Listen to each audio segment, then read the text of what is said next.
ನಮ್ಮ ಮಲ್ಲಿಕಾರ್ಜುನ ಖರ್ಗೆಯವರು ಜನಿಸಿದ್ದು ಈ ನಮ್ಮ ದೇಶಕ್ಕೆ ಸ್ವತಂತ್ರ ದೊರೆಯೋದಕ್ಕಿಂತ ಮುಂಚೆನೇ. ಅದು ಸಹ ಅವರು ಜನಿಸಿದ್ದು ಅಂದಿನ ಹೈದರಾಬಾದಿನ ಪ್ರಾಂತ್ಯದಲ್ಲಿ. ನೀವು ಹೈದರಾಬಾದ್ ಪ್ರಾಂತ್ಯ ಅಂತನಾರು ತಿಳ್ಕೊಳ್ಳಿ ಅಥವಾ ಹೈದರಾಬಾದ್ ರಾಜ್ಯ ಅಂತನಾರು ತಿಳ್ಕೊಳ್ಳಿ. ಅಂದಿಗೆ ಆ ಪ್ರಾಂತ್ಯವನ್ನು ಆಳ್ವಿಕೆಯನ್ನು ನಡೆಸುತ್ತಿದ್ದಂತಹದ್ದು ಹೈದರಾಬಾದಿನ ನಿಜಾಮ. ಈ ನಮ್ಮ ದೇಶಕ್ಕೆ ಸ್ವತಂತ್ರ ಏನೋ ಸಿಕ್ಬಿಡ್ತು, ಆದರೆ ಹೈದರಾಬಾದಿನ ಪ್ರಾಂತ್ಯಕ್ಕೆ ಸ್ವತಂತ್ರ ಅನ್ನೋದೇ ದೊರೆಯಲಿಲ್ಲ. ಹೈದರಾಬಾದಿನ ಪ್ರಾಂತ್ಯವನ್ನು ಆಳ್ವಿಕೆಯನ್ನು ನಡೆಸುತ್ತಿದ್ದಂತಹ ಹೈದರಾಬಾದಿನ ನಿಜಾಮನ ಖಾಸಗಿ ಸೇನೆಯಾಗಿದ್ದಂತಹ ರಜಾಕರ್ ಸೇನೆ ಕಂಡಲ್ಲಿ ಸಿಕ್ಕಲ್ಲಿ ಹಿಂದೂಗಳನ್ನು ಕಂಡ ರೀತಿಯಲ್ಲೇ ಕತ್ತರಿಸಿ ಬಿಸಾಕ್ತಾಯಿದ್ರು. ಕಂಡ ಹಳ್ಳಿಗಳ ಮೇಲೆ, ಊರುಗಳ ಮೇಲೆ ದಾಳಿಗಳನ್ನು ನಡೆಸ್ತಾಯಿದ್ರು.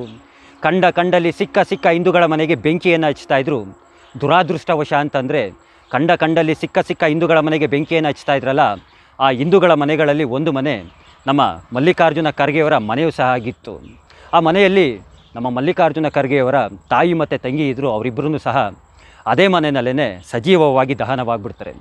ಮಲ್ಲಿಕಾರ್ಜುನ ಖರ್ಗೆಯವರ ತಂದೆ ತನ್ನ ಮಗುವನ್ನು ಅಂದರೆ ಮಲ್ಲಿಕಾರ್ಜುನ ಖರ್ಗೆಯವರನ್ನ ಕರೆದುಕೊಂಡು ಆ ಊರನ್ನೇ ಬಿಟ್ಟು ಮತ್ತೊಂದು ಊರಿಗೆ ಬಂದುಬಿಡ್ತಾರೆ. ಅಂದರೆ ಈಗಿನ ಕಲಬುರಗಿ ಭಾಗಕ್ಕೆ ಬಂದುಬಿಟ್ಟು ಅಲ್ಲಿ ತಮ್ಮ ಕರ್ಮಭೂಮಿಯನ್ನಾಗಿ ಮಾಡ್ಕೊಳ್ತಾರೆ. ರಜಾಕರ್ ಸೇನೆಗೆ ನೀನು ಗೌಡ, ನೀನು ಲಿಂಗಾಯತ, ನೀನು ವೀರಶೈವ, ನೀನು ಶೆಟ್ಟಿ, ನೀನು ಬ್ರಾಹ್ಮಣ, ನೀನು ದಲಿತ, ನೀನು ಕನ್ನಡಿಗ, ನೀನು ಮರಾಠಿಗ, ಇದು ಯಾವುದೂ ಬೇಕಾಗಿರಲಿಲ್ಲ. ಇದು ಯಾವುದನ್ನು ಸಹ ನೋಡ್ತಾ ಇರಲಿಲ್ಲ. ನೀವು ಹಿಂದೂ ಆಗಿದ್ರ ನಿಮ್ಮ ಮೇಲೆ ದಾಳಿಯನ್ನು ಮಾಡ್ತಾಯಿದ್ರು. ಹೈದರಾಬಾದ್ ಪ್ರಾಂತ್ಯದಲ್ಲಿ ದಾಳಿಗಳು ನಡೀತಾ ಇದೆ. ಹೈದರಾಬಾದ್ ಪ್ರಾಂತ್ಯದಲ್ಲಿರುವಂತಹ ಹಿಂದೂಗಳ ಹತ್ಯೆ ಆಗ್ತಿದೆ. ಇಷ್ಟೆಲ್ಲ ಆಗ್ತಾಯಿದ್ರು ಸಹ ಅಂದಿಗೆ ಸ್ವತಂತ್ರ ಬಂದ ನಂತರ ಆಡಳಿತವನ್ನು ವಹಿಸಿಕೊಂಡಂತಹ ದಿ ಗ್ರೇಟ್ ರಾಜಕೀಯ ಪಕ್ಷ ಇದರ ಬಗ್ಗೆ ತಲೆನೇ ಕೆಡಿಸ್ಕೊಳ್ತಾ ಇರೋದಿಲ್ಲ. ಹೈದರಾಬಾದಿನ ಪ್ರಾಂತ್ಯದ ಜನರ ಬೆಂಬಲಕ್ಕೆ ನಿಂತ್ಕೊಳ್ತಿರೋದಿಲ್ಲ. ಹೈದರಾಬಾದಿನ ಪ್ರಾಂತ್ಯದ ಜನರಿಗೆ ಯಾವುದೇ ರೀತಿಯಾದಂತಹ ರಾಜಕೀಯ ಬೆಂಬಲ ದೊರೀತಾ ಇರೋದಿಲ್ಲ. ಕಾರಣ ಅದೇನು ಬಾಯ್ಬಿಟ್ಟು ಹೇಳುವಂಥ ಅವಶ್ಯಕತೆ ಇಲ್ಲ. ಎಲ್ಲವೂ ಸಹ ನಿಮಗೆ ತುಂಬ ಚೆನ್ನಾಗಿ ಗೊತ್ತಿದೆ. ಈ ನಮ್ಮಲ್ಲಿ ಕೆಲವೊಂದಷ್ಟು ಜನ ಸೋಷಿಯಲ್ ಮೀಡಿಯಾದಲ್ಲಿ ಬರುವಂತಹ ಕೆಲವೊಂದಷ್ಟು ಮಾಹಿತಿಗಳನ್ನ ತೆಗೆದುಕೊಂಡು ಕೆಲವೊಂದಷ್ಟು ಪೋಸ್ಟ್ಗಳನ್ನ ಅವಾಗವಾಗ ಬರೀತಾನೆ ಇರ್ತಾರೆ. ಕೋಮುವಾದಿ ಸಂಘಟನೆ ಅಂತಂದ್ಬಿಟ್ಟು, ನೀವೇನು ಕೋಮುವಾದಿ ಸಂಘಟನೆ ಅಂತಂದ್ಬಿಟ್ಟು ಏನು ಸೋಷಿಯಲ್ ಮೀಡಿಯಾಗಳಲ್ಲಿ ಬರೀತಿರ್ತೀರಾ, ಅವತ್ತಿನ ದಿನ ಹೈದರಾಬಾದಿನ ಪ್ರಾಂತ್ಯದ ಜನರ ಬೆಂಬಲಕ್ಕೆ ನಿಂತುಕೊಂಡಂತಹದ್ದು ಇದೇ RSS, ಇದೇ ಹಿಂದೂ ಮಹಾಸಭಾ.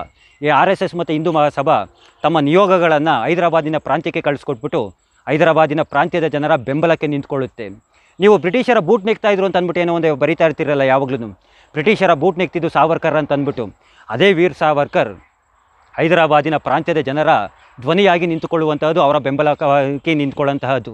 ತುಂಬ ಜನ ಅವಾಗಲೂ ಸಹ ಜೈಲಿಗೆ ಹೋಗ್ತಾರೆ. ಎಷ್ಟೋ ಜನ ಹತ್ಯೆ ಆಗ್ತಾರೆ. ಎಷ್ಟೋ ಜನ ಘೋರವಾದಂತಹ ನರಕವಾದ ಜೈಲು ವಾಸವನ್ನು ಸಹ ಅನುಭವಿಸ್ತಾರೆ.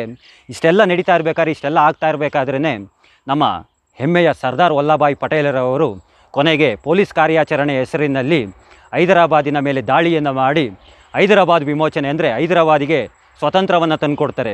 ಒಮ್ಮೆ ಯೋಚನೆಯನ್ನು ಮಾಡಿ, ನಮಗೆ ಸ್ವತಂತ್ರ ಸಿಕ್ಕಿ 1 ವರ್ಷ 1 ತಿಂಗಳ ನಂತರ ಹೈದರಾಬಾದಿನ ಪ್ರಾಂತ್ಯದ ಜನರಿಗೆ ಸ್ವತಂತ್ರ ದೊರೆಯುತ್ತೆ ಅಂತಂದರೆ 1 ವರ್ಷ 1 ತಿಂಗಳು ಆ ಪ್ರಾಂತ್ಯದಲ್ಲಿರುವಂತಹ ಜನರು ಅದು ಯಾವ ರೀತಿಯಾದಂತಹ ಕಷ್ಟವನ್ನು ಅನುಭವಿಸಿರಬೇಕು, ಅದು ಯಾವ ರೀತಿಯಾದಂತಹ ನರಕ ಜೀವನವನ್ನು ಅವ್ರುಗಳು ಅನುಭವಿಸಿರಬೇಕು.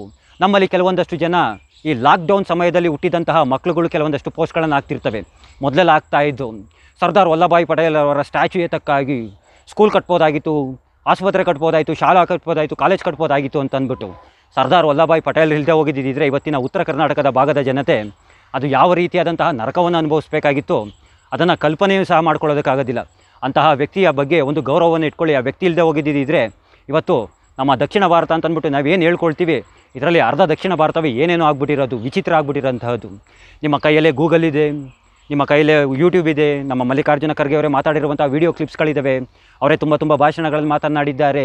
ತುಂಬ ಮಾಹಿತಿಗಳು ನಿಮಗೇ ದೊರೆಯುತ್ತೆ. ನೀವೇ ಒಮ್ಮೆ ಕೂತ್ಕೊಂಡು ಓದಿ ನೋಡಿ ಇತಿಹಾಸವನ್ನು ತಿಳ್ಕೊಳ್ಳಿ. ಇತಿಹಾಸದಲ್ಲಿ ಏನೇನಾಯಿತು ಅದನ್ನು ಸತ್ಯವನ್ನು ತಿಳ್ಕೊಂಡು ನೀವೇ ಒಂದು ಸಲ ತಲೆಯಲ್ಲಿ ಇಟ್ಕೊಂಡು ಯೋಚನೆಯನ್ನು ಮಾಡಿ, ಹಿಂದೂಗಳು ಕೋಮುವಾದಿಗಳ, ಹಿಂಸಾವಾದಿಗಳ ಹಿಂಸೆಯನ್ನು ಇಷ್ಟವನ್ನು ಪಡ್ತಾರ, ಯಾರು ಹಿಂಸೆಯನ್ನು ಮಾಡುತ್ತಿದ್ದಂತಹದ್ದು, ಯಾರು ಹಿಂದೂಗಳ ಮೇಲೆ ದಬ್ಬಾಳಿಕೆಯನ್ನು ಮಾಡ್ತಿದ್ದಂತಹದ್ದು, ಹಿಂದೂಗಳನ್ನು ಯಾರು ವರ್ಷಗಳು ದಶಕಗಳು ಶತಕಗಳು ಯಾರು ಹತ್ಯೆಯನ್ನು ಮಾಡ್ಕೊಂಡ್ಬಂದಿದ್ದಾರೆ, ಎಲ್ಲವೂ ನಿಮಗೆ ಅರ್ಥವಾಗುತ್ತೆ ಅಂತ ಹೇಳ್ತಾ ಎಲ್ಲರಿಗೂ ಒಳ್ಳೆಯದಾಗಲಿ. ಎಲ್ಲರಿಗೂ ಧನ್ಯವಾದಗಳು. ಜೈ ಶ್ರೀಕೃಷ್ಣ.